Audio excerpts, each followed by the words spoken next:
NK Salaf mempertahankan tradisi salaf.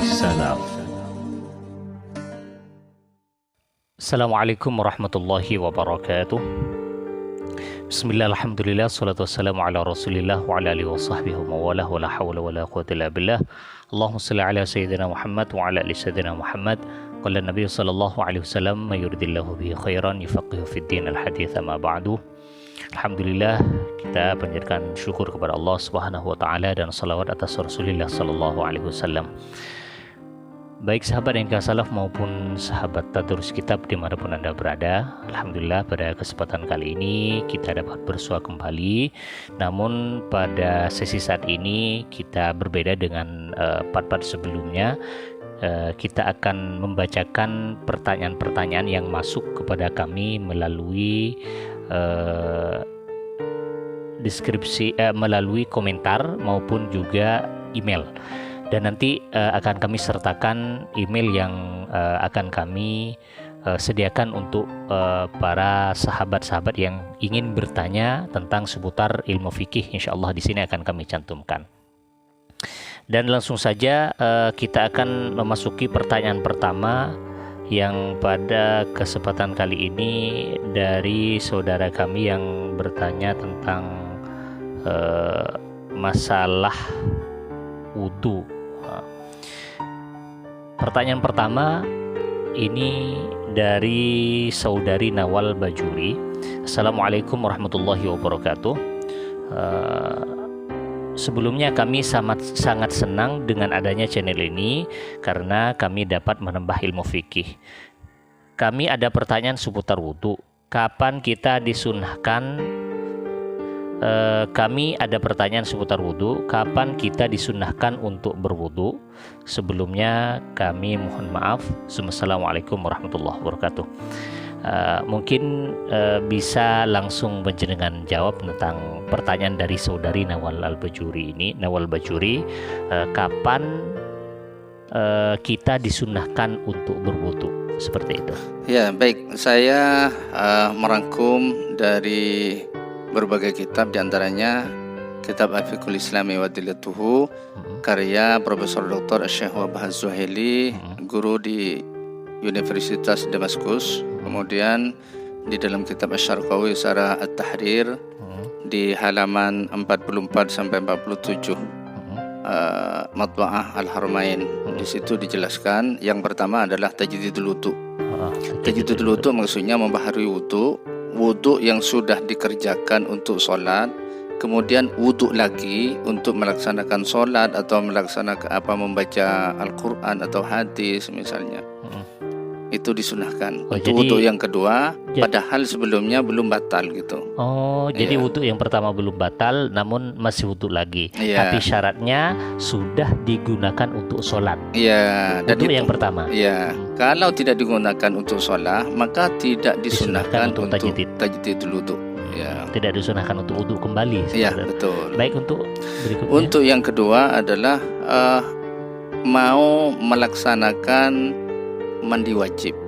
Mandi wajib ini maksudnya? Ada yang janabah karena junub, misalnya mandi basah, mimpi basah, kemudian berhubungan suami istri, haid, nifas, wiladah, lahir maksudnya.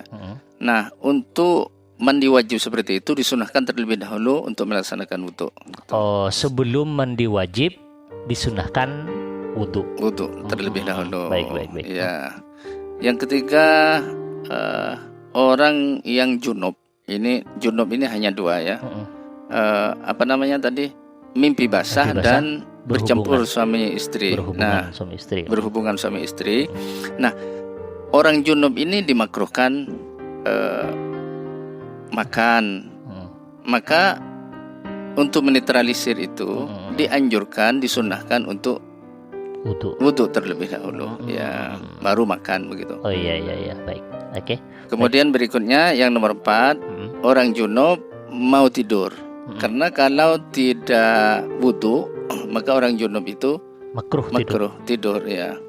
Jadi dianjurkan untuk segera mandi. Sebenarnya begitu. Mandi besar seperti itu. Mandi besar itu memang anjuran harus segera dianjurkan. cepat-cepat. Ya, cepat-cepat.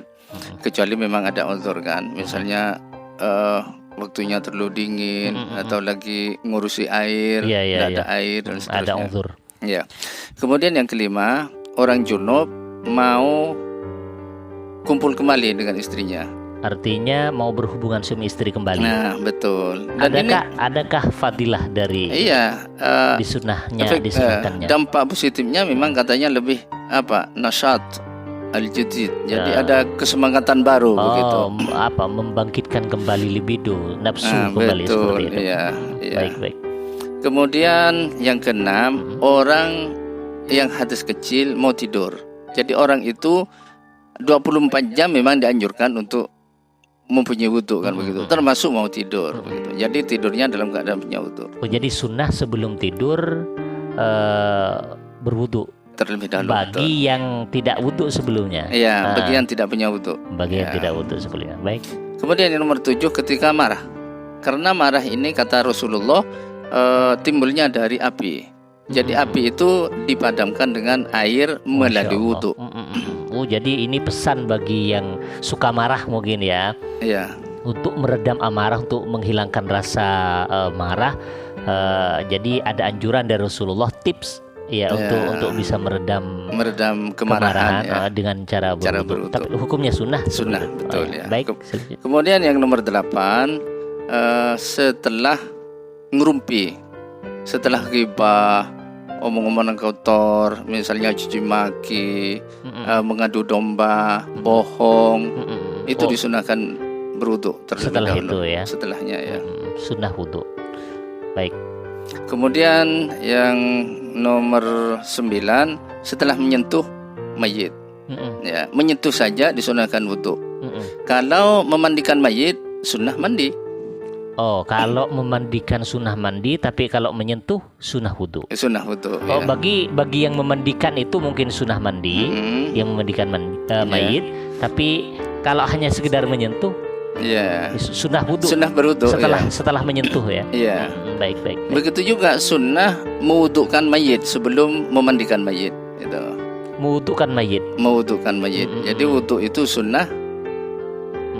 Maksudnya bagaimana ya? Sebelum mewudukan mayit. Sebelum memandikan mayit disunahkan mayit itu diwudui. Oh, sebelum memandikan mayit, sebelum diadusi seperti itu ya. Ada istilah Maduranya. Kalau bahasa Indonesia sebelum dimandikan, dicuci, jadi sunnah mayit itu diwudu. Diwudu terlebih dahulu. Baik, berikutnya. Kemudian yang nomor 11, setelah memikul mayit. Memindah mayit. Jadi mungkin mayit dari tempat kematian dipindah ke tempat pemandian.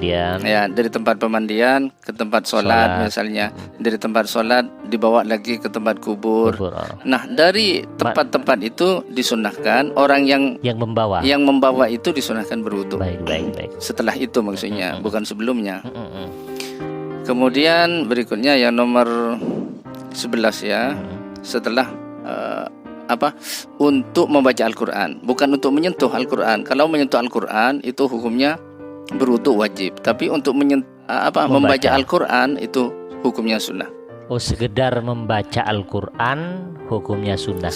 Tapi untuk menyentuh wajib. Oh iya. Jadi berbeda hukum ya. Menyentuh mushaf Al-Quran itu berhukum wajib. Tapi kalau membaca hukumnya sunnah berwudu. Mau membaca Quran atau hadis atau mencari ilmu seperti itu mungkin ya. Iya, hukumnya sunnah. Sunnah wudu. Iya. Kemudian yang nomor 12, mau membaca hadis. Oh, hadis Rasul. Baik sanadnya, baca rawinya atau kandungan hadisnya atau lafalnya. Itu sunnah wudu ya. Sunnah yang mau berwudu. Bagi yang ingin membaca atau ingin mendengarkan juga seperti itu ya. Betul. Ya. Kemudian yang nomor 13 ya. Mau membaca ilmu syariat seperti ilmu tauhid, ilmu fikih, ilmu tafsir dan sebagainya. Ilmu agama yang berhubungan dengan agama seperti itu. Ya. Maka disunahkan berwudu terlebih dahulu. Baik. Kemudian yang nomor 14 adalah mau memasuki masjid. Kalau mau memasuki masjid, datang ke masjid itu disunahkan tanpa ada keinginan sesuatu, atau tahu kita hanya ingin masuk masjid mengambil sesuatu yang tertinggal mungkin ya. Ya, misalnya. Jadi disunahkan sunnah wudu. berwudu terlebih dahulu. Baik. Kemudian yang nomor 15, mau adzan. Muadzin bagi seorang yang suka yang adzan ya. Iya. Oh, jadi anggapan kami selama ini kami kira bahwasanya seorang muadzin itu harus memiliki wudu. Oh, tidak. keharusan, Ya, walaupun tidak punya wudu tidak masalah, hanya saja disunahkan. Sunnah Punya memiliki wudu, wudu. ya. Baik. Kemudian yang nomor 16, mau iqomah. Adzan dan iqomah. Adzan dan iqomah. Jadi mau adzan sunnah, tapi mau iqomah juga wudu lagi sunnah. Ya, wudu Oh, lagi, baik. Ya. Kemudian yang nomor 17, mau melaksanakan khutbah tapi bukan khutbah Jumat. Khutbah apa saja? Khutbah untuk hari raya, istisqa, hari raya, gerhana matahari, nikah mungkin masuk. nikah, ya khutbah apa saja disunahkan berwudu. Kalau Jumat? Kalau Jumat ya wajib. Oh, tuh. baik. Ya, harus. Jadi khutbahnya tidak sah. Oh, baik. Kalau tidak punya wudu. Untuk kemudian mungkin yang terakhir nomor 18, ziarah ke kuburnya Nabi dan ziarah ke seluruh kubur siapa saja, terutama kuburnya orang-orang soleh, orang tua kita. Oh, jadi sebelum kita ziarah kubur, kita sunnah untuk berwudu terlebih dahulu. Apakah masuk di dalamnya ziarah kuburnya orang-orang musyrik? Ya, enggak. Tidak ya. Tidak. Jadi orang-orang muslim. Orang muslim khususnya. saja. Ya. Baik. Mungkin kelanjutannya? Barangkali yang sunnah sudah tidak ada. Mungkin kita pindah kepada kalau diperlukan ya memang wudu yang wajib begitu. Oh, mungkin. jadi betul. Jadi kalau membahas kapan disunnahkan berwudu ya kurang lengkap nampaknya kalau tanpa ada keterangan kapan kita wajib berwudu. Betul ya. Ini juga saya rangkum dari kitab yang sudah saya jelaskan tadi, dari Asy-Syarqawi dan dari kitab Wahbah Zuhaili. Jadi yang pertama, wajib berwudu bagi orang yang hadas untuk melaksanakan sholat. Apakah sholat itu fardu ain atau fardu kifayah atau sholat sunnah? Sholat apa saja? Sholat apa saja wajib ya. berwudu ya. Wajib berwudu. Ayatnya memang perintahnya ya ayyuhalladzina amanu idza qumtum ila sholati. Jadi secara mujmal ya, sholat itu dari ketentuan semua sholat harus punya wudu. Baik. Ya, berikutnya yang nomor 2 untuk tawaf. Tawaf apa saja? Baik tawaf itu kudum, kedatangan, tawaf kepulangan, tawaf wada. Walaupun hukumnya agak berbeda ya. Ada yang mengatakan rukun, ada yang mengatakan wajib. Masalah status tawafnya. Kemudian ada tawaf rukun, kemudian ada tawaf ifadah. Tawaf ifadah itu sebenarnya tawaf rukun, tapi biasanya yang digunakan untuk haji khusus untuk haji atau ifadah ya. Jadi alhasil pokoknya seluruh jenis tawaf kita wajib memiliki wudu. Wajib punya wudu. Walaupun sunnah tawafnya, tapi wudunya wajib. Baik. Kemudian yang ketiga untuk khutbah Jumat. Tadi sudah disinggung kalau khutbah selain Jumat itu sunnah, sekarang khutbah Jumat tertentu khusus untuk salat Jumat. Khutbah Jumat saja. Khutbah Jumat. Karena khutbah Jumat itu menggantikan statusnya sholat 2 rakaat seandainya sholat zuhur kan. Betul. Jadi kok posisi khutbah ini sama dengan rukun seperti itu. Jadi tanpa adanya wudu tidak sah. Baik. Kemudian yang keempat untuk menyentuh Al-Quran. Tadi sudah disinggung. La yamassuhu illal mutahharun. Betul. Kalau hanya membaca Al-Quran maka hukumnya sunnah. Maka hukumnya berhukum sunnah. Ya, sunnah. Tapi kalau untuk memegang Al-Quran maka hukumnya wajib. Baik. Dan mungkin saya kira bagi yang sudah mendengarkan keterangan tadi yang dari kapan kita sunnah untuk berwudu sampai kapan kita wajib berwudu, itu mungkin mewakili dari pertanyaan saudari Nawal Bajuri ini. Betul. Dan masih ada tinggal satu lagi. Yang wajib berwudu itu, yang wajib punya wudu adalah untuk sujud syukur dan sujud tilawah. Oh, wajib wudu ya? Iya, betul. Iya, baik. Jadi mungkin kita akan singgung kembali nanti tentang masalah sujud tilawah dan juga sujud syukur ini. Ya. Insya Allah mungkin sama prakteknya barangkali lebih sempurna di saat lain. Di saat lain mungkin di pertemuan berikutnya. Ada pertanyaan terakhir ini dari saudara FF1. Baik. Pertanyaannya, Assalamualaikum.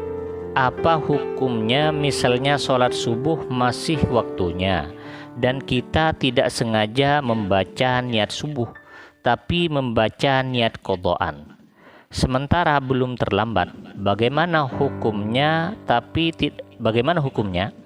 tapi tidak sengaja katanya, dan saya tidak mengulang sholatnya. Terima kasih atas jawabannya. Seperti itu. Ya, baik. Niat itu adalah pondasi dasar di dalam semua ibadah, termasuk sholat. Maka jangan sampai ada keliru sedikit pun. Tidak boleh keliru. Jadi kalau dalam kasus yang oleh si penanya, oleh saudara FF1 ini berarti bagaimana? Ya harus bayar, harus diqodho. Ya. Jadi harus diulangi kembali. Iya, karena tidak sesuai dengan niat kan. Tidak persis dengan apa yang diniati ya. Sebenarnya begini, qodho dan ada itu artinya sama. Jadi melaksanakan. Secara lughah ya. Secara lughahnya. Tetapi ulama membedakan di dalam syariatnya, kalau ada itu untuk melakukan sholat di dalam waktunya, tapi kalau qodho melaksanakan sholat di luar waktunya. Kan kalau melaksanakan sholat ada di dalam waktunya diniati qodho, itu kan salah. Salah, betul. Apalagi ke orang yang umum, yang awam sebenarnya. Yang awam maksudnya. Kalau mungkin orang-orang yang sudah alim bisa saja dipakai itu. Tapi niatnya qodho dan pelaksanaannya ada, boleh-boleh saja. Tapi untuk awam itu tidak bisa. Prediksinya kan beda. Karena pemahaman mereka, versi mereka ada itu sholat yang di dalam waktu, sedangkan qodho di luar waktu. Nah, apabila ada kesalahan sedikit saja mungkin jelas berdampak kepada keabsahan sholat, betul. Jadi harus diqodho sebenarnya.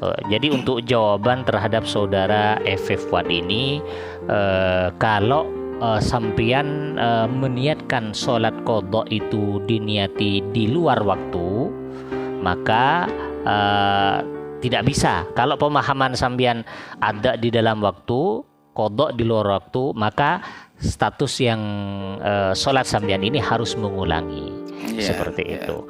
Walaupun tidak disengaja. Ya, kalau salah. Ya. Jadi seperti itu jawaban dari beliau yang mulia Ki Haji Mashyud Asma'i.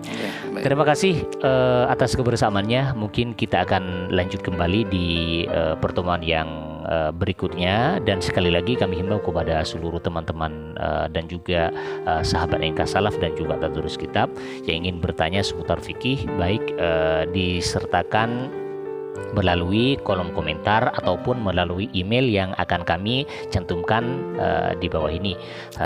Dan kita cukupkan untuk sesi yang sesi diskusi ini, atau pertanyaan dialog ini pada kesempatan hari ini. Dan kami ucapkan terima kasih atas kesediaan jenengan karena telah sudi memberikan tetesan ilmu kepada kita semua. Mudah-mudahan bermanfaat. Amin.